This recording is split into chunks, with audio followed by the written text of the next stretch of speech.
Guys, കഴിഞ്ഞ ദിവസം സൺഫീസ്റ്റിൻ്റെ ഒരു ആരോ റൂട്ടിൻ്റെ ബിസ്ക്കറ്റ് വാങ്ങിച്ചു കേട്ടോ. ചായ സമയമല്ലേ, ഹെൽത്തി ആയിട്ട് ഇരിക്കട്ടെ. സാധാരണ ബിസ്ക്കറ്റൊക്കെ വാങ്ങിച്ചു, ഷുഗറും കാര്യങ്ങളൊക്കെ അല്ലേ. അപ്പോൾ അത് ആരോ റൂട്ടാണ്, നല്ല ഹെൽത്തി ആണല്ലോ. അപ്പോൾ അത് വാങ്ങിച്ചിട്ട് ഞാൻ ഇപ്പോൾ കഴിക്കാൻ നേരത്തെ ചുമ്മാ ഒന്ന് മറിച്ച് നോക്കിയിട്ട് സംഭവം എന്തുകൊണ്ട് ഉണ്ടാക്കിയിരിക്കുന്നത് നോക്കിയപ്പോൾ ദേ കിടക്കണു. മൈദ ആദ്യം തന്നെ, വീറ്റ് ഉണ്ട്, ഷുഗർ ഉണ്ട്, എല്ലാം ഉണ്ട്. പക്ഷേ ആരോ റൂട്ടിൻ്റെ പ്രസൻസ് ഒന്നും അവിടെ കാണുന്നില്ല.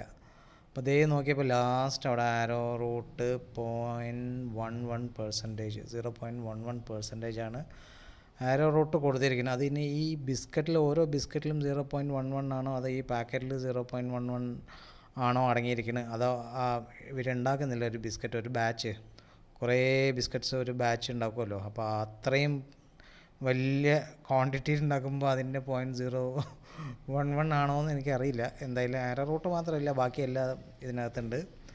വീറ്റ് ഉണ്ട്, മിൽക്ക് ഉണ്ട്, സൾഫേറ്റ് ആണോ ഭഗവാനെ, എന്തോ ആണ്. മേ കണ്ടെയ്ൻ നട്ട് എന്നൊക്കെ കൊടുത്തിട്ടുണ്ട്. ഓക്കെ, നട്ട്സൊക്കെ കിട്ടിയ ഭാഗ്യം എന്നായിരിക്കും ചിലപ്പോൾ. അപ്പോൾ ഇതാണ് സംഭവം. അപ്പോൾ ആരോ റൂട്ട് എന്നുള്ള പേര് മാത്രമേ ഉള്ളൂ, ജസ്റ്റ് ഒരു പേര് തന്നേ ഉള്ളൂ. പിന്നെ അതിൽ തന്നെ അവർ മെൻഷൻ ചെയ്തിട്ടുണ്ടതുകൊണ്ട് തിൻ ആരോ റൂട്ട്, തിന്നല്ല ശരിക്കും ലൈറ്റ് എന്ന് കൊടുക്കുക, അതായത് ലൈറ്റായിട്ട് യൂസ് ചെയ്തു എന്ന് വേണം അവർ കൊടുക്കാൻ. എന്തായാലും ആരോ റൂട്ട് ഇല്ലെങ്കിലും ഫ്രീ ബൗൾ അവർ പറഞ്ഞിട്ടുണ്ട്. ഒരു പച്ച ബൗൾ വീട്ടിലേക്ക് വാങ്ങിച്ചിട്ട് വന്നിട്ടുണ്ട്. ഇത് കണ്ടില്ല, ആരോ റൂട്ട്, തിൻ ആരോ റൂട്ട് എന്ന്, തിന്നല്ല, വളരെ ലൈറ്റായിട്ടുള്ള ആരോ റൂട്ട് എവിടെയോ യൂസ് ചെയ്തു എന്ന് വേണം അവിടെ കൊടുക്കാൻ. ഓക്കെ, അപ്പോൾ അതെ സംഭവം കഴിക്കാൻ ടേസ്റ്റൊക്കെ ഉണ്ട്. എന്തായാലും ആരോ റൂട്ട് ഇല്ലാത്ത ആരോ റൂട്ട് ബിസ്ക്കറ്റ്